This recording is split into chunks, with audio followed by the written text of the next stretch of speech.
Hello, hello. Good afternoon. Welcome to our podcast. This is Kevin Deveji, your host at American Business Podcast for the Next Generation. I'm excited to welcome you today to our podcast. And we have a guest today, an expert in his subject. We have Mike Aisher with us from One World Supply Chain Consulting Company. And we have a lot to cover today to make sure you receive the educational content that we promise every week. Mike, welcome to the podcast. Thank you. Thank you for having me, Kevin. I'm excited to talk to you today. Thank you very much. Well, we'll be talking about today manufacturing industry in the US, American manufacturing, as well as the supply chain. And also, every week we promise our audience and our listeners an educational, informative content. So I'm sure we're going to deliver today. Let's start with introductions, if that's okay, Mike. As a start, would you please introduce yourself and your company for our audience and for our listeners? Sure. Yeah. So, Mike Aisher, I'm the founder and CEO of One Word Supply Chain Consulting. We are an end-to-end supply chain consulting firm focused on the small to middle market manufacturers and distributors. And our goal is to help them streamline and make their supply chains more efficient in an ever changing and dynamic supply chain world. Yes, I know you have years of experience in your field, and we have a lot to learn from you today. And also, you are in supply chain. You work with manufacturers a lot on in day-to-day operations of your company. Would you please tell us how did you choose your career? Sure. Yeah, my career was an interesting journey. Certainly, I went to school to be a CPA. I wanted to be an accountant, like my father, following his footsteps. And then I took a couple accounting classes and realized that accounting wasn't likely going to be for me. So a friend of mine at school said, "Hey, supply chain is." At the time, it wasn't called supply chain, but supply chain is a thing that is. Michigan State University, where I went to school, is always ranked in the top 3 to 5 in the country. And he said at the time that was an area that people were employing. So certainly wanting to get a job out of college, I dove right in, and I've been in the industry ever since. And I can't tell you, I always tell people outside of being a professional baseball player, which left me long ago, I couldn't have asked for a better career. So I really enjoyed it. That's great. Okay, yeah, absolutely, absolutely. It's important to do, what we like, what we love. Then it takes us to the next level. Absolutely. So one of the questions that we always ask to our speakers, our guests, is what are the challenging and exciting parts of your career? Yeah, I would say they're equally the same. They're basically the same thing. So the supply chain world, as it relates to manufacturers and distribution, is there's always going to be some chaos or chaotic event or events. So certainly the pandemic put a shining light on that for everybody, the criticality of the supply chain. But there are smaller events that happen too, like the bridge collapse in Baltimore last year. There are always things that are going to disrupt the supply chain. So being able to try to anticipate that and try to work through that is also the challenging side of it, but it's also the fun side of it as well, because through chaos comes innovation, and you really get the opportunity to think critically and strategically on how to diversify your supply chain to be able to overcome those instances. So I'd say they're one and the same ultimately. Yes, yes, absolutely. And you work with manufacturers often as part of their supply chain operations. You also witness many of their challenges as well as their success stories. So, based on your observation and professional experience, how is the US manufacturing industry nowadays? Well, certainly in the very current market, this is very topical with things going on. Certainly, the questions around tariffs and institution of different tariffs for different countries is really changing the trajectory of American manufacturing, potentially at least. I think the goal of trying to push more manufacturing to the U.S. Is real, and you're going to see that certainly as a byproduct of this. Some of the challenges around that are certainly the infrastructure in the U.S., specifically talking labor. Do we have the existing labor force and labor market that will come in and be able to do those types of roles that support manufacturing jobs? So that to me is a very interesting time. We're working with a lot of manufacturers and distributors on diversification of supply currently with the different tariffs that are going on. And we're looking at different areas, diversification beyond Southeast Asia, looking at other countries. and really trying to drill into their total landed cost to really understand at each SKU level what their total landed cost is, and is there a better solution, and setting them up for success so they can continue to evaluate that as the markets continue to change. Yes, this is very important. The supply chain management is a top concern for many manufacturers that actually started during the COVID time. That really hit it at that time, and we are still experiencing it. It looks like it. So for manufacturers to actually stabilize the supply chain issues, how are they doing based on your experience, and what they should do to manage the cost in addition to what you mentioned earlier? Sure. It really is a depends kind of answer, right? It depends on Mhm. the the expertise that they have within their organization. So some companies, I think the best case that they need to do is they need to continue to evaluate their supply chain, having the tools to run what if scenarios.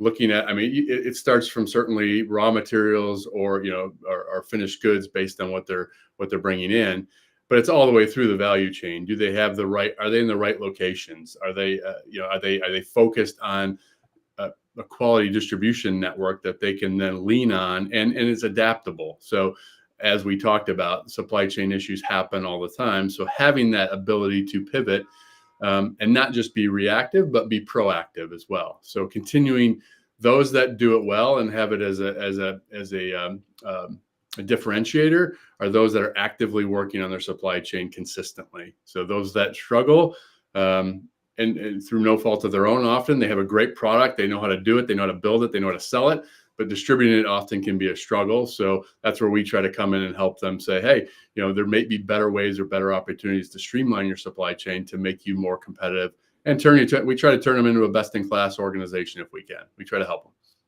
Yes, especially nowadays, tariffs are actually in the news. We hear about it, we learn about it, and that's also challenging for manufacturers as well to adapt the change, as well as their supply chain. That's how it looks like it, and we'll see how it's gonna go. It looks like we get some new updates and developments every single day about tariffs.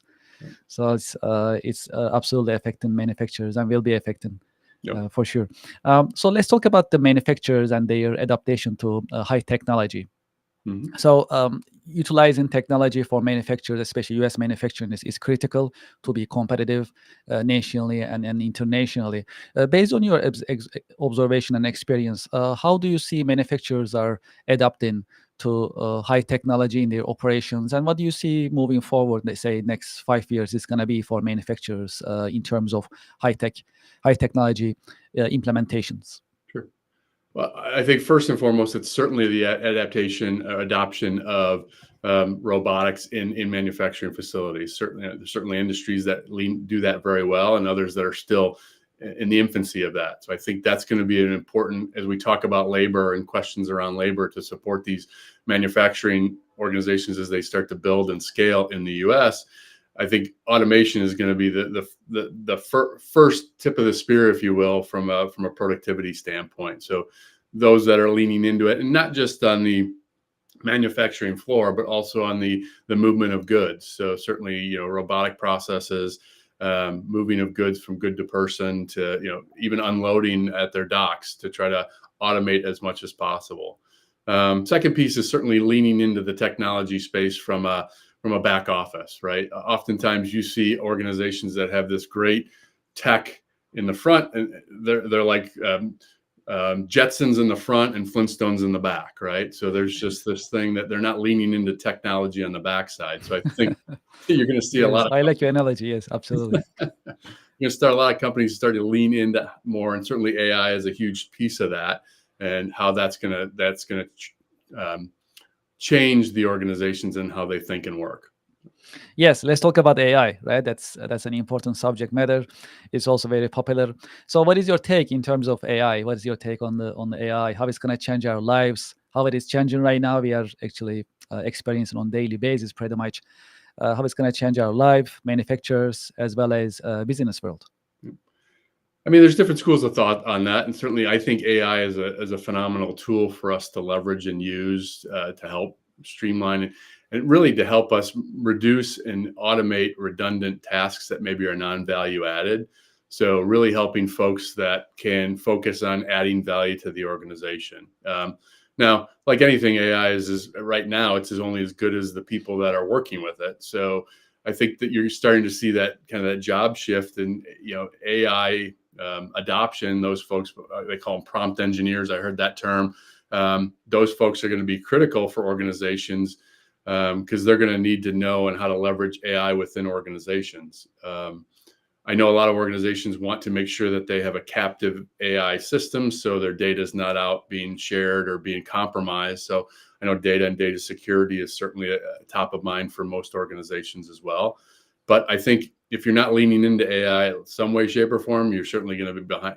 If you're not doing it now, you're probably already behind the eight ball. So it's an important piece, and it's going to continue just to grow as the AI engines become more powerful and the tools become more readily accessible and easy to access and use. Yes, that's true. I think it's more accessible than before, also more practical, especially just like you mentioned, robots are coming in. They have been around, it's not new, but it's more accessible nowadays. So it's going to be absolutely a game changer. And it's very exciting to witness this evolution in a way, how AI is affecting our businesses on daily basis. So it's an exciting journey. I like to take your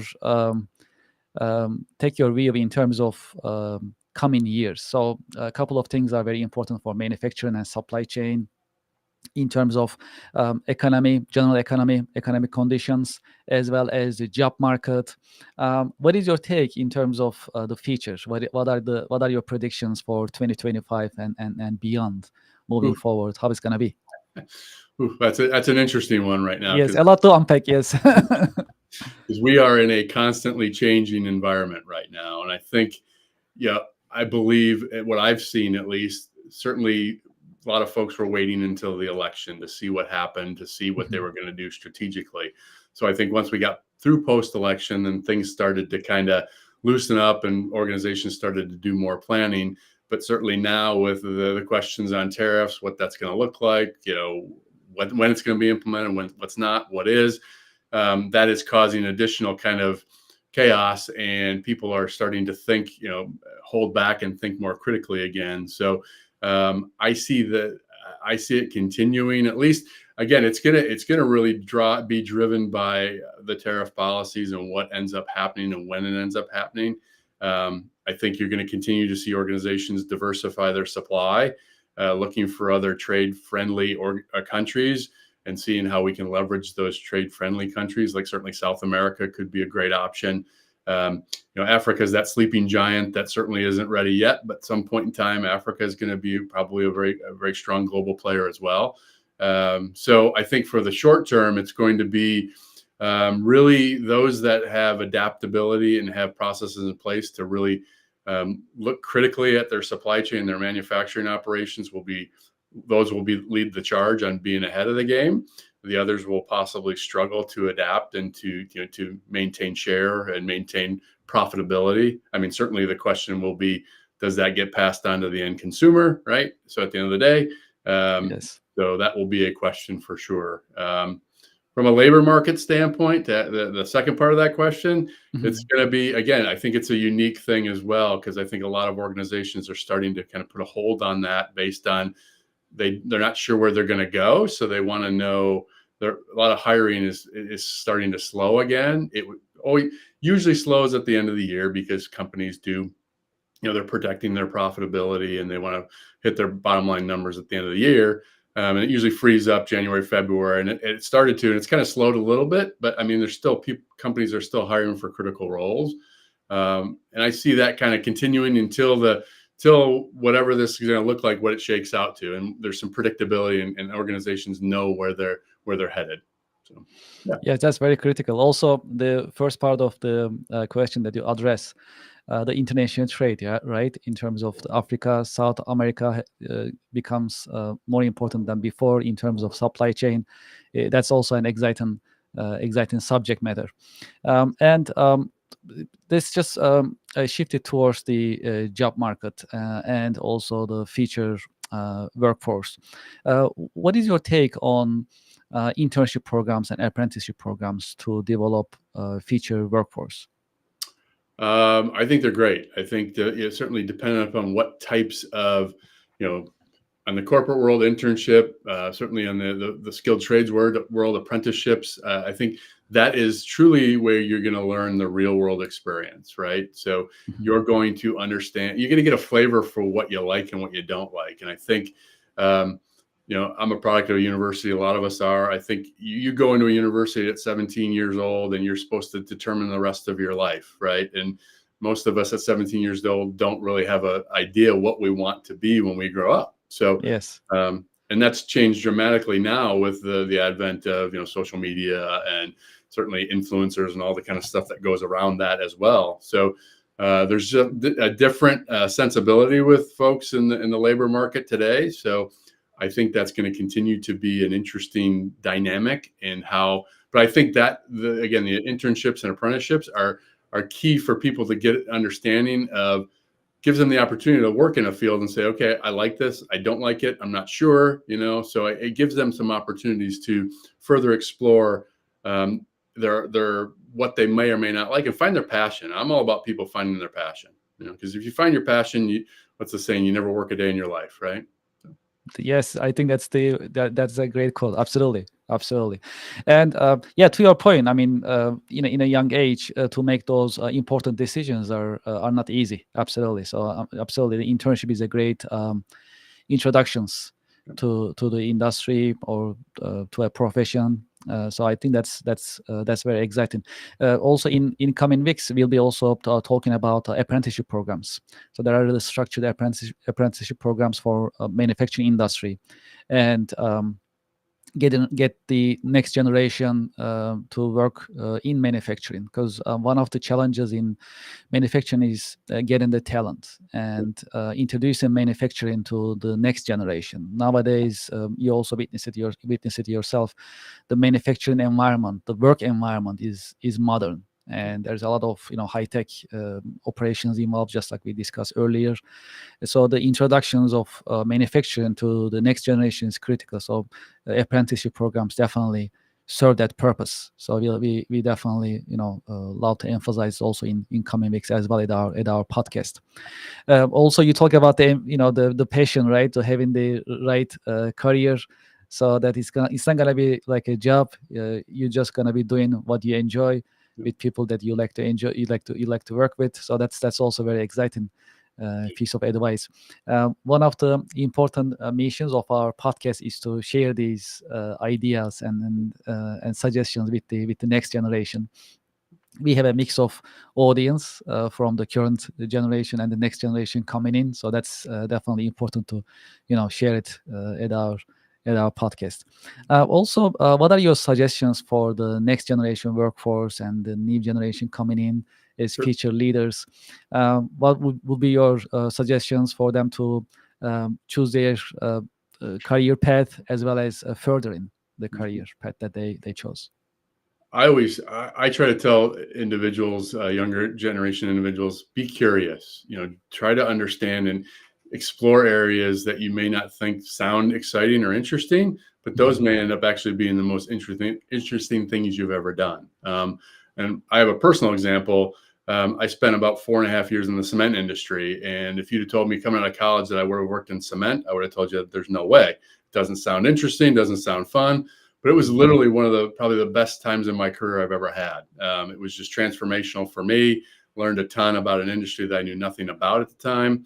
So when we talk to students, we talk at Central Michigan every once in a while. We talk to some students, and I tell them, everyone wants to go to Lululemon or Nike or the companies that everybody knows about, but Mhm. there are so many companies out there that will provide you with unique and interesting challenges that may be in an industry that you never thought sounds interesting at all. So that's why I say be curious, and don't close your eyes or ears to opportunities that may not hit the box from an exciting standpoint. Mhm. But when you get into it, you'll be surprised. It will probably it oftentimes is more exciting than the brand name company that everybody knows. So and I tell young people, have passion. Again, we talked about passion. For me, when I look Yes. to hire people, or look for talent. I look for passion and energy, because you can teach anybody anything, but if you don't have the passion and desire to learn it, then you're not going to, I mean, you can still be productive and do well in society and in your career,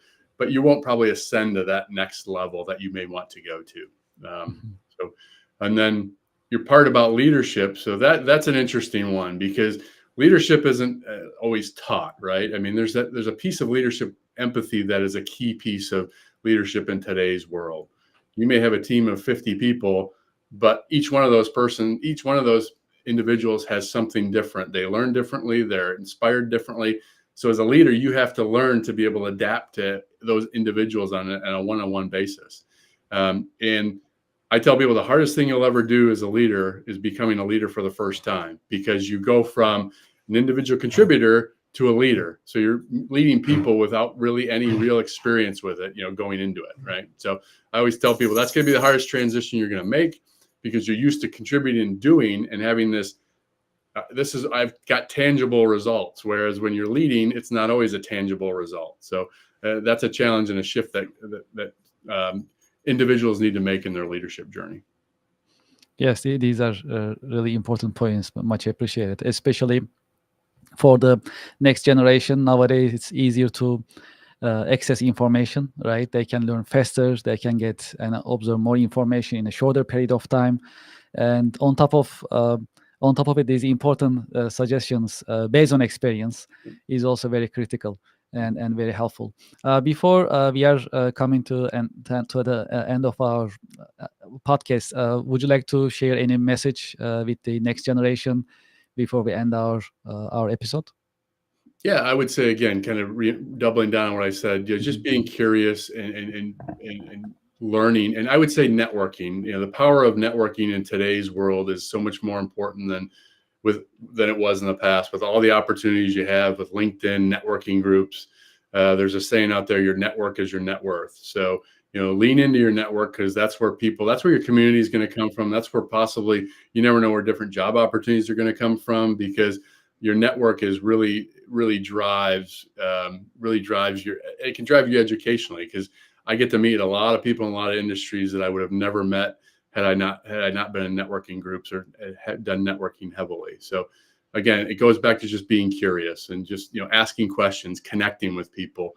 Most of us that have been in the industry, we want to give back and we want to provide feedback and experience. So it's an honor to be able to mentor younger individuals in a career that I've thoroughly enjoyed and will continue to enjoy until I don't feel like doing this anymore. Yes, absolutely. Mike, thank you very much for sharing your insights, your wisdom with us and with our audience. Thank you.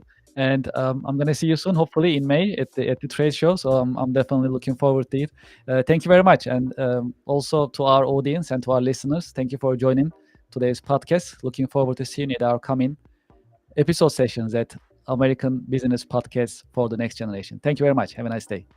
Thanks, Kevin. My pleasure.